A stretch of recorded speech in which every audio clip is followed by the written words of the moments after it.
नमस्कार, आस्थान लाइव में आप सबका स्वागत है। मैं हूं आपके साथ प्रीति सिंह। चलिए बुलेटिन की शुरुआत करते हैं और अब खबरों पर विस्तार से चर्चा करते हैं। प्रदेश की गहलोत सरकार के 2 सालों का कार्यकाल पूरा हो चुका है और इसको लेकर सरकार अपने कामकाज और साथ ही तमाम उपलब्धियों को जनता के सामने रख रही है। वहीं इस मौके पर बांदीकुई विधायक गजराज खटाना ने भी न्यूज इंडिया संवाददाता लोकेश नागर से खास बातचीत करी और इस दौरान विधायक ने अपनी सरकार की कई उपलब्धियों को भी गिनवाया। क्या कुछ कहा, सुनते हैं। प्रदेश सरकार के 2 वर्ष पूरे हुए, तमाम विधायक और मंत्री लगातार जनता के समक्ष अपने 2 वर्ष के कामकाज को रख रहे हैं। हमारे साथ बांदीकुई विधायक गजराज खटाना जी हैं। चुनाव के दौरान तमाम जो वादे किए गए थे उनको 2 साल में अमली जामा पहनाने का खटाना जी ने काम किया। हम जानना चाहेंगे, खटाना जी 2 साल में सबसे बड़ी उपलब्धि क्या मानते हैं और चुनाव के दौरान जो वादे जनता के साथ किए थे कहाँ तक पूरे हो पाए? देखिए, मैंने जो 2 साल मैं जब चुनाव लड़ा था बांदीकुई से, तो उस टाइम मैंने 10 बिंदुओं पे एक तरह से मैंने घोषणा पत्र जारी किया था कि इन बिंदुओं पे मैं बांदीकुई में काम कराऊंगा, और उनमें से लगभग मैं 2 साल में उनको पूरा कर चुका हूं। खास तौर से मैं मुख्यमंत्री महोदय ने जो इसरदा बांध के हमको जो प्रोजेक्ट दिया है, इसमें 4100 करोड़ का प्रोजेक्ट है और बांध को अलग से 1200 करोड़ रुपये दिए हैं और वो उस पर बहुत तेज़ गति से काम चल रहा है। और पानी आने वाले समय में दौसा में और बांदीकुई में पानी निश्चित रूप से साल भर के अंदर पहुंच जाएगा। दूसरी बात, महिला महाविद्यालय मैंने बांदीकुई में खुलवा दिया है। तीसरी बात, बैजूपाड़ा और बसवा में पंचायत समितियों का पुनर्गठन करवाया है। 14 नई पंचायतों का गठन कराया है। इसके साथ ही मैंने मेरी बांदीकुई कॉन्स्टिट्यूंसी में लगभग 70 करोड़ रुपए की सड़कों का डामरीकरण और सुदृढ़ीकरण और चौड़ाईकरण का काम सैंक्शन करा दिया है, जिनके टेंडर भी हो गए हैं और जिनका काम जल्दी शुरू हो जाएगा। इसके साथ ही और आगरा फाटक को चौड़ा करने का काम मैंने करवा दिया है। साथ में अम्बेडकर सर्किल के पास आपने देखा होगा, दोनों तरफ रोड लाइट और सड़कों का अच्छा निर्माण, ये काम भी करवा दिया है। इसके साथ में और बहुत सारे जो छोटे काम हैं, तो बहुत सारे 148 के करीब मैंने सिंगल पॉइंट और हैंडपम्प वगैरह लगवाए हैं। तो बहुत सारे काम बांदीकुई कॉन्स्टिट्यूंसी में हुए हैं। मोटे मोटे मैंने काम आपको बता दिए हैं। और आने वाले समय में सबसे पहली मेरी प्राथमिकता बसवा में एक महाविद्यालय खुलवाना और बांदीकुई और बसवा पूरे एरिया में बांदीकुई कॉन्स्टिट्यूंसी में पानी लेके आके और सबको पानी की समस्या से निजात दिलवाना, यही मेरा मुख्य उद्देश्य है। और मैं समझता हूँ कि बांदीकुई के पूरे, चाहे वो नगर पालिका क्षेत्र हो, चाहे वो पंचायत समिति क्षेत्र हो, सब में काम निश्चित रूप से बहुत तेज़ी गति से हम विकास के काम करवाएंगे। ऐसा मैं जनता को विश्वास भी दिलाता हूँ और मेरा पूरा अंदर से पूरा विश्वास है कि ये काम निश्चित रूप से होंगे। तो ये थे हमारे साथ बांदीकुई विधायक गजराज खटाना जी। उन्होंने कहा कि चुनाव के दौरान जो तमाम वादे जनता के साथ किए गए थे उन्हें 2 वर्ष में अमली जामा पहनाया गया और कहीं न कहीं बांदीकुई में जो विकास के 10 वादे विधायक महोदय द्वारा किए गए थे उन्हें पूरा भी किया गया है। सहयोगी जितेश के साथ लोकेश नागर, न्यूज़ इंडिया, जयपुर। प्रदेश की अशोक गहलोत सरकार के 2 साल का कार्यकाल पूरा होने पर कांग्रेस पार्टी जहां इसे बेमिसाल बता रही है, तो वहीं पर भाजपा इसे बेहिसाब और बदहाल बता रही है। इस मौके को भारतीय जनता युवा मोर्चा ने काला दिवस के रूप में मनाया है। सभी जिला मुख्यालयों पर मुख्यमंत्री अशोक गहलोत का पुतला दहन किया गया और सरकार के खिलाफ विरोध प्रदर्शन कर अपना आक्रोश जाहिर किया। भाजयुमो प्रदेश अध्यक्ष हिमांशु शर्मा से खास बातचीत की हमारे संवाददाता लखवीर सिंह शेखावत ने। इस वक्त हमारे साथ मौजूद है भारतीय जनता पार्टी युवा मोर्चा के प्रदेश अध्यक्ष हिमांशु शर्मा। बातचीत करते हैं। हिमांशु जी, आज 2 साल गहलोत सरकार को पूरे हो गए हैं। काला दिवस के रूप में युवा मोर्चा मना रहा है। प्रदेश भर में तमाम कार्यक्रम किए जा रहे हैं। हर जिला मुख्यालय पर मुख्यमंत्री के नाम का पुतला फूका जा रहा है। क्या कहना चाहेंगे? देखिए, सरकार की जो सबसे बड़ी उपलब्धि है पिछले 2 साल की, वो उपलब्धि यह है कि सरकार ने गिरते पड़ते अपने 2 साल पूरे कर लिए हैं। इसके अतिरिक्त अशोक गहलोत साहब जो हैं वो उनके लिए सबसे बड़ी उपलब्धि पर्सनली ये है कि उन्होंने पुत्र मोह क्या होता है इसको परिभाषित किया है सच्चे अर्थों में। और उन्होंने राजस्थान को ये भी दिखा दिया है कि जो सरकार है वो जरूरी नहीं है कि कांग्रेस की सरकार 10 जनपद से ही चले। उन्होंने बताया है कि कांग्रेस की सरकार जो है वो होटलों से भी चल सकती है। तो इसके विरोध में हम पूरे प्रदेश के अंदर धरना प्रदर्शन कर रहे हैं। हिमांशु जी, कांग्रेस के तमाम नेताओं का ये कहना है कि जन घोषणा पत्र में जो वादे किए गए थे वो 50% पूरे कर लिए गए। ये उनका बड़ा अचीवमेंट है 2 साल में। किस प्रकार से देखते हैं? अगर ऐसा था तो फिर पंचायत इलेक्शन में उन्हें पता चल जाता कि पंचायत इलेक्शन में उनके साथ क्या हुआ है। और जो उन्होंने वादे पूरे करने की बात कर रहे हैं वो वादे झूठे हैं, खोखले हैं उनके दावे, किसी भी प्रकार के वादे पूरे नहीं किए गए हैं। किसानों की ऋण माफ़ी की बात करी थी, आप किसानों को एक किसान को लाके दिखाइए जिसकी ऋण माफ़ी हुई हो। युवाओं को इन्होंने बेरोजगारी भत्ता देने की बात करी थी, किसी भी बेरोजगार युवा को भत्ता नहीं मिल रहा है, और इवन जो पुराने मिल रहे थे उनको भी आपने बेरोजगारी भत्ता देना बंद कर दिया। आप क्राइम रेट देखिए, क्राइम रेट्स एक के बाद एक दिन पर दिन बढ़ रही है। इन्होंने क्या ये वादा किया था क्या कि क्राइम रेट्स बढ़ाएंगे? इन्होंने राजस्थान में क्राइम रेट्स बढ़ाने का काम किया है और कुछ नहीं किया। ये विरोध युवा मोर्चा या भारतीय जनता पार्टी संगठन के बीच में ही है, जनता भी त्रस्त है। जनता की आवाज़ उठाना हमारा काम है, हम एक राजनीतिक संगठन है और जनता की आवाज़ उठाना हमारा काम है और हम वही जनता की आवाज़ उठा रहे हैं। ये थे युवा मोर्चा के प्रदेश अध्यक्ष हिमांशु शर्मा, जिनका साफ तौर पर कहना है कि प्रदेश की अशोक गहलोत सरकार 2 साल के कार्यकाल में पूर्णतः विफल है और जिस प्रकार से आज इनका जो विरोध प्रदर्शन किया गया है वो कहीं ना कहीं जायज था। इनका ये कहना है कि इनका साफ तौर पर कहना है कि किसी भी कोरोना एडवाइजर का उल्लंघन नहीं किया, जबकि हमने साफ तौर पर देखा कि कोरोना एडवाइजर का पूर्णतः उल्लंघन किया गया। अधिकतर कार्यकर्ताओं ने मास्क नहीं लगा रखा था और कोरोना एडवाइजरी की भी धज्जियां उड़ा गई, सोशल डिस्टेंसिंग की भी धज्जियां उड़ा देखने को मिली है। सहयोगी रवि शर्मा के साथ लघु शेखावत, न्यूज़ इंडिया, जयपुर। कृषि कानूनों को लेकर देश भर में चल रहे आंदोलन पर भाजपा का पक्ष रखने के लिए पूर्व मंत्री वासुदेव देवनानी भीलवाड़ा पहुंचे हैं। वहीं पर बीजेपी कार्यालय में वासुदेव देवनानी ने पत्रकारों से बातचीत करी है। इस दौरान किसान आंदोलन को लेकर कांग्रेस और वामपंथी दलों पर तंज भी कसे। उन्होंने अलग अलग वक्त में कांग्रेस, वामपंथी दलों, एनसीपी और अकाली दल के किसान संशोधन के समर्थन की बातों का भी जिक्र किया है। इस मौके पर प्रदेश सरकार पर भी देवनानी ने जमकर निशाना साधा। देश की सबसे अस्थिर सरकार करार देते हुए उन्होंने कहा कि गांधी परिवार को खुश रखने की प्रतिस्पर्धा नेताओं में चल रही है।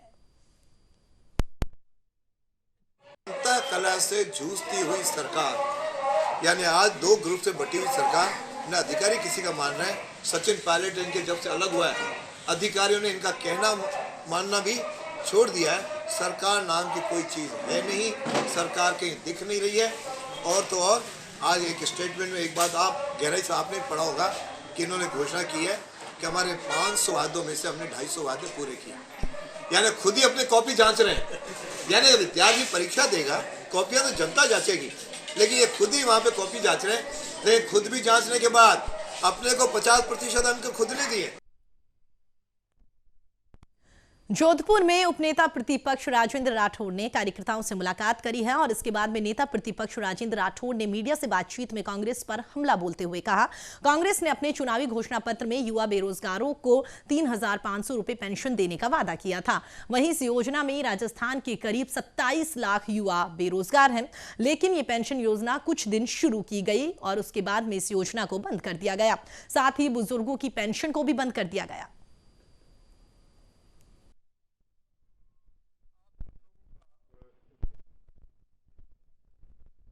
मुख्यमंत्री जी को चाहिए कि वो मंडी टैक्स को समाप्त करके और किसान को मौका दें कि वो मंडी में जाकर भी अपनी फसल बिना टैक्स के बेच सके। आज पंजाब के आज हम दूसरे नंबर पर 2.6% मंडी टैक्स राजस्थान में है, जबकि हरियाणा में 0.5% और एमपी में 1% है और पंजाब के अंदर ये 7% है। मैं समझता हूं कि दूसरे नंबर पर राजस्थान है मंडी टैक्स के।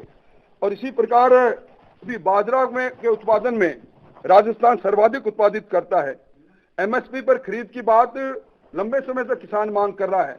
राजस्थान की सरकार ने प्रस्ताव बनाकर भी नहीं भेजे कि वो एमएसपी पर बाजरे की खरीद करना चाहते हैं, जबकि उच्च न्यायालय ने प्रसंज्ञान ले लिया और आज किसान मजबूरी से 1250 रुपए में 2150 रुपए उनकी एमएसपी होने के बाद भी लगभग 800-900 हजार रुपए कम कीमत पर अपनी फसल को बेचने के लिए मजबूर है। केंद्रीय कृषि राज्य मंत्री कैलाश चौधरी एक दिवसीय दौरे पर बीकानेर पहुंचे हैं। वहीं पर कृषि मंत्री ने सर्किट हाउस में पत्रकारों से प्रेस वार्ता करते हुए बताया है कि केंद्र सरकार की ओर से लाए गए तीनों कृषि कानून किसानों के लिए लाभदायक है। वहीं किसानों की लंबे समय से मांग के अनुरूप ये बिल अब केंद्र सरकार लेकर आई है। अब किसानों को विपक्ष लगातार गुमराह कर रहा है, जिससे कि उनके अंदर भ्रांतियां फैल रही है। इसमें पहली बार किसान को आजादी मिली है। किसान स्वयं लंबे समय से इस चीज की मांग करता है। मैं भी एक किसान का बेटा हूं, मैं स्वयं खेती करता हूं और हम सब समझते हैं कि किसान के लिए हमें क्या करना है। और किसान के लिए ये जो हम कहा करते थे कि हमें कब आजादी मिलेगी, कब हमें कब हम अपनी फसल को मनचाही रेट के ऊपर मनचाही स्थान पर बेच पाएंगे। तो इस बिलों के माध्यम से अब किसान मनचाही स्थान पर बेच सकेगा। वो चाहे तो मंडी के अंदर बेचे, वो चाहे तो मंडी परिधि के बाहर अगर अच्छी रेट मिलती है तो वहाँ पर बेचे। और इस बिल के माध्यम से अब किसान अपनी फसल को बोने से पहले कॉन्ट्रैक्ट के माध्यम से वो अपनी रेट तय कर पाएगा। प्रदेश की कांग्रेस सरकार के 2 साल पूरे होने पर जहां एक और कांग्रेस इन 2 सालों को विकास के रूप में गिनवा रही है, तो वहीं दूसरी ओर भारतीय जनता पार्टी आज के दिन को काला दिवस के रूप में मना रही है। कांग्रेस के पूरे हुए 2 साल को पूरी तरीके से विफल बता रही है और इसी के तहत कोटा जिला कलेक्ट्री पर भाजपा युवा मोर्चा के नेताओं ने धरना देकर अपना विरोध जताया है। इस दौरान बीजेपी युवा मोर्चा के जिला अध्यक्ष ने बताया कि प्रदेश में अपराध बढ़ गए हैं, जेके लोन अस्पताल में नवजात शिशुओं की मौत हो रही है, किसानों का संपूर्ण कर्जा माफ अभी तक नहीं किया गया और सरकार 2 साल पूरे होने पर जश्न मना रही है।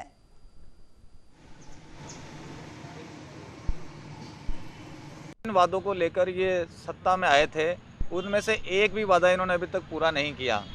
चाहे वो युवाओं को रोजगार का विषय हो, बेरोजगारी भत्ते का विषय हो, महिलाओं की सुरक्षा हो, किसानों को संपूर्ण कर्जा माफ हो, स्टेट हाईवे का हो, प्रदेश में बढ़ते बेलगाम अपराध हो, हर मोर्चे पर ये प्रदेश सरकार विफल रही है। सिर्फ 2 सालों में इन्होंने एक काम किया है, अपनी कुर्सी को बचाने का।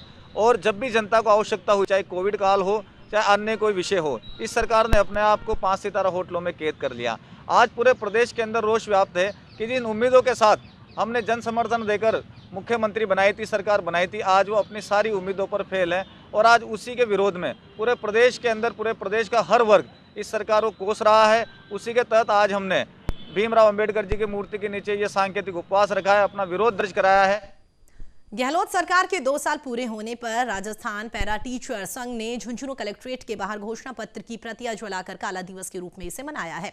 इस दौरान मुख्यमंत्री के नाम जिला कलेक्टर को ज्ञापन भी दिया गया। वहीं पर राजस्थान पैरा टीचर संघ के जिला अध्यक्ष की ओर से कहा गया है कि सरकार हमें नियमित करे, नहीं तो संघ जयपुर कूच करेगा, जिसकी जिम्मेदारी अब सरकार की होगी। मदरसा पैरा टीचर संघ ने सरकार के 2 साल पूर्ण होने पर काला दिवस मनाया है। सरकार ने अपने घोषणा पत्र में हमसे वादा किया था कि संविदा कर्मियों को नियमित किया जाएगा। बिंदु नंबर 5 पर ये लिखा गया था घोषणा पत्र में कि मदरसा पैरा टीचर को नियमित किया जाएगा। अभी तक 2 साल हो गए, सरकार ने इस पे कोई भी कदम नहीं उठाया है। सिर्फ कमेटी बनाई है, कमेटी रिपोर्ट ले रही है और 2 साल से यही चल रहा है कि हमारे पास आंकड़े नहीं आए हैं।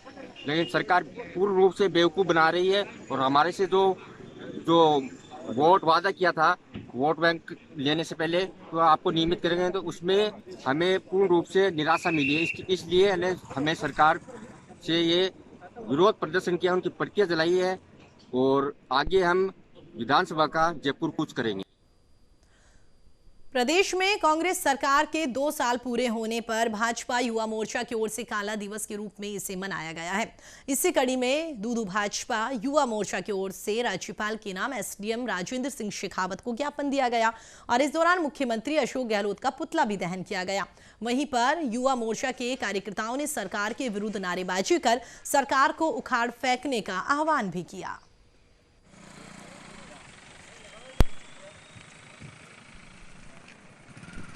यह सरकार आज जश्न मनाकर राजस्थान के जख्मों पर, जनता के जख्मों पर नमक लगाने का काम कर रही है। यह जश्न किस बात का मना रहे हैं? बेरोजगार युवाओं के भत्ते को बंद कर देने का, किसानों की कर्जा माफी के झूठे वादे का, अराजकता का, बिजली के बिलों के नाम पर लूट का। 2 वर्ष तक यह स्थिर सरकार सूर्यगढ़ पैलेस जैसी घटनाओं का इनका इतिहास रहा है। ये किस बात का ये आज जश्न मना रहे हैं? भारतीय जनता पार्टी नहीं, राजस्थान का प्रत्येक मजदूर, युवा, कार्यकर्ता, शोषित पिछड़ा व्यक्ति आज इस दिन को काला दिवस के रूप में मना रहा है। दौसा के लालसोट नगरपालिका सभापति चुनाव के नामांकन वापस लेने के अंतिम दिन कांग्रेस से बागी सोनू बिनौरी की पत्नी पिंकी चतुर्वेदी ने नामांकन पत्र वापस ले लिया है। इससे कांग्रेस खेमे में खुशी की लहर दौड़ गई है। वहीं पर कांग्रेस और भाजपा को स्पष्ट बहुमत नहीं मिलने से अध्यक्ष पद का चुनाव रोमांचक मुकाबले में है। इस दौरान पीसीसी के सदस्य कमल मीणा ने कहा है कि पिंकी चतुर्वेदी बागी नहीं हुई थी। कांग्रेस पार्टी बड़ा परिवार है जिसमें मनमुटाव तो हो जाता है, अब सब कुछ ठीक है।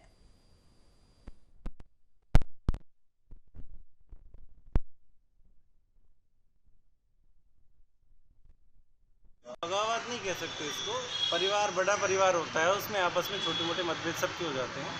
समझाया, कोई बात नहीं थी, छोटी सी कन्फ्यूजन था, खत्म हो गया। और ये तो उद्योग मंत्री जी के नेतृत्व में कांग्रेस बहुत भारी बहुमत से बोर्ड बनाने जा रही है और उसके लिए आदरणीय हमारी चेयरमैन रक्षा मिश्रा जी होंगी और कांग्रेस निश्चित से हमारा। प्रदेश के चिकित्सा राज्य मंत्री डॉक्टर सुभाष गर्ग सवाई माधोपुर के दौरे पर रहे और इस दौरान उन्होंने जिला अस्पताल का निरीक्षण कर व्यवस्थाओं का जायजा लिया। वहीं पर चिकित्सा राज्य मंत्री ने जिला अस्पताल में साफ सफाई से लेकर दवाइयों की उपलब्धता, वार्डों की व्यवस्था, जांच लैब, आईसीयू वार्ड सहित जिला अस्पताल में कोरोना को लेकर की गई व्यवस्थाओं का भी जायजा लिया और साथ ही पीएमओ सहित चिकित्सा अधिकारियों को आवश्यक दिशा निर्देश दिए। इस दौरान उन्होंने जिला अस्पताल में संचालित इंदिरा रसोई का भी निरीक्षण किया।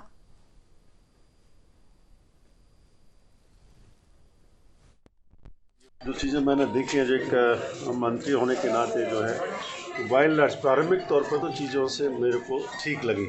सफाई को भी देखा है मैंने और रजिस्ट्रेशन काउंटर को भी देखा है, वार्ड्स को भी देखा है, एमएनसी को देखा है मैंने, ओटी को भी देखा है और मैन पावर भी यहाँ पर्याप्त मात्रा में है। एक दो चीज़ इशू, एक तो सफाई को लेकर के, दूसरा डायलिसिस की मशीनें अभी यहाँ कम है।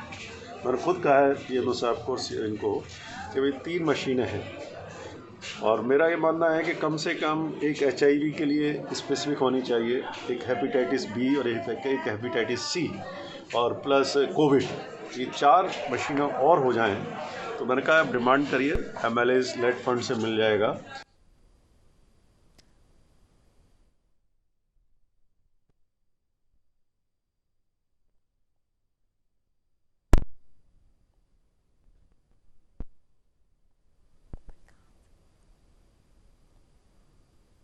चलिए बुलेटिन में आगे बढ़ते हैं तो आपको बता दें इस वक्त की बड़ी खबर सामने आ रही है। इस वक्त की बड़ी खबर से आपको रूबरू करा देते हैं जयपुर से इस वक्त की बड़ी खबर। परिवहन विभाग से इस वक्त की बड़ी खबर सामने आई है। राजस्व और सड़क सुरक्षा में लापरवाही को लेकर सख्ती दिखाई गई है। 4 परिवहन निरीक्षण एपीओ कर दिए गए हैं। डिडवाना में कार्यरत MVSI शांतिलाल नवल को भी एपीओ कर दिया गया है। बीनमाल में कार्यरत MVI को भी यहां पर निलंबित कर दिया गया है। तो आपको बता दें इस वक्त की बड़ी खबर, झुंझुनू में कार्यरत झाबर सिंह को भी एपीओ किया गया है। अलग अलग कारणों से सभी निरीक्षकों को एपीओ किया गया है। मुख्यालय में निरीक्षकों को अब अपनी उपस्थिति देनी होगी। 14 दिसंबर को एक डीटीओ। तो आपको बता दें राजधानी जयपुर से इस वक्त की बड़ी खबर बता रहे हैं। परिवहन विभाग की ओर से इस वक्त की बड़ी खबर सामने आई है। राजस्व और सड़क सुरक्षा में लापरवाही को लेकर यह बड़ा एक्शन लिया गया है और 4 परिवहन निरीक्षक जो है उन्हें एपीओ कर दिया गया। खबर पर अधिक जानकारी के लिए मेरे सहयोगी मुबारिक खान हमारे साथ जुड़ गए हैं। जी मुबारिक, जानना चाहेंगे जिस तरीके की खबर सामने आई है, कह सकते हैं कि वाकई एक बड़ा एक्शन लिया गया, आपके पास क्या कुछ अपडेट? जी प्रीति, मैं बताना चाहूंगा कि आज सरकार के 2 साल जहां पूरे हुए हैं और वहीं दूसरी ओर परिवहन विभाग में ये एक बड़ा मामला देखा जा सकता है कि 4 निरीक्षकों को यहाँ एपीओ किया गया है आज के दिन। और लंबे समय से इस तरह की शिकायतें मुख्यालय को मिल रही थी, उसी को लेकर आज मुख्यालय ने इन 4 निरीक्षकों को एपीओ किया है। जी अगर पता चले क्या कुछ वजह रही, क्या कुछ लापरवाही इस दौरान देखने को मिली है जिसकी वजह से फैसला लिया गया? देखिए प्रीति, बता दें कि परिवहन विभाग जो है, जो राजस्व के मामले में पूरे प्रदेश के अंदर 3रे नंबर का सबसे बड़ा विभाग है। ये लगातार एसीबी की कार्रवाई भी इस विभाग पर पिछले महीनों के अंदर देखी गई है और वहीं जनता से जुड़ा होने के कारण कहीं ना कहीं कोई शिकायतें मुख्यालय को मिल रही होगी ट्रांसपोर्टरों की ओर से, आम जनता की ओर से, तो उसी को लेकर विभाग ने ये कदम उठाया है। ठीक है, चलिए मुबारक हमारे साथ जुड़ने के लिए और तमाम जानकारी देने के लिए आपका बहुत बहुत धन्यवाद।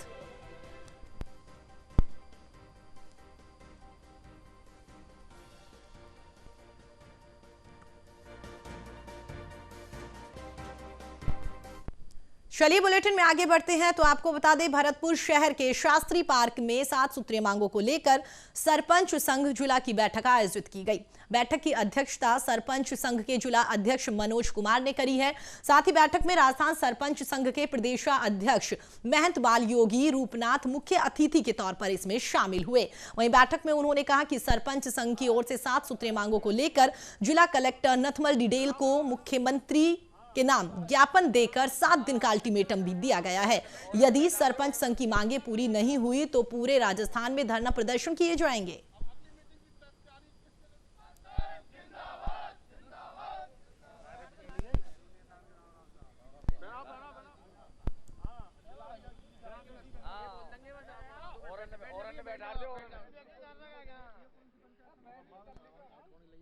के अध्यक्ष साहब और भरतपुर के सरपंच संघ के जितने भी यहाँ हमारे सरपंच साहिबान मौजूद हैं, उन सब का मैं तहे दिल से बहुत बहुत धन्यवाद करता हूँ, बहुत बहुत शुभकामनाएं देता हूँ कि मुझे राजस्थान सरपंच एसोसिएशन का अध्यक्ष नियुक्त किया गया है। मैं आपसे ये वादा करता हूँ कि जो पद मुझे आप लोगों ने दिया है, मैं उस पद की गरिमा रखूँगा और जितने भी हमारे राजस्थान के 11,136 सरपंच हैं, मैं उन सब का मान सम्मान और उनकी पगड़ी जो है वो ऊंची रखूँगा। देश में पेट्रोल, डीजल और घरेलू गैस की बढ़ती कीमतों पर अजमेर के ब्यावर में आम आदमी पार्टी के पदाधिकारियों और कार्यकर्ताओं ने विरोध प्रदर्शन किया। नीलेश बूरड़ के नेतृत्व में पेट्रोल, डीजल और घरेलू गैस की बढ़ती कीमतों पर अंकुश लगाने, बढ़ी हुई दरों को वापस लेने की मांग की गई है। इस दौरान एसडीएम श्वेता चौहान और राष्ट्रपति के नाम यहां पर ज्ञापन दिया गया। ज्ञापन में यह भी बताया गया है कि एक और तो आमजन कोरोना के चलते बेरोजगारी की मार झेल रहा है, वहीं दूसरी ओर मोदी सरकार ने रसोई गैस की कीमत में बढ़ोतरी कर जनता के कोड़ में खाज का काम करने जैसी कोई कसर नहीं छोड़ी है।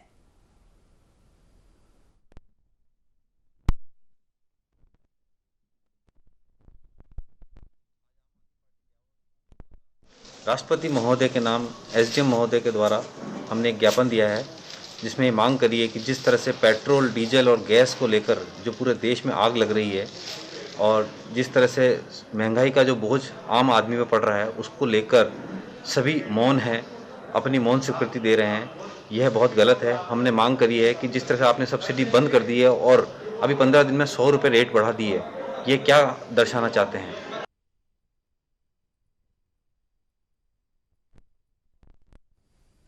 चलिए फिलहाल इस बुलेटिन में इतना ही। देश और दुनिया की तमाम खबरों के लिए आप बने रहिए हमारे साथ। नमस्कार।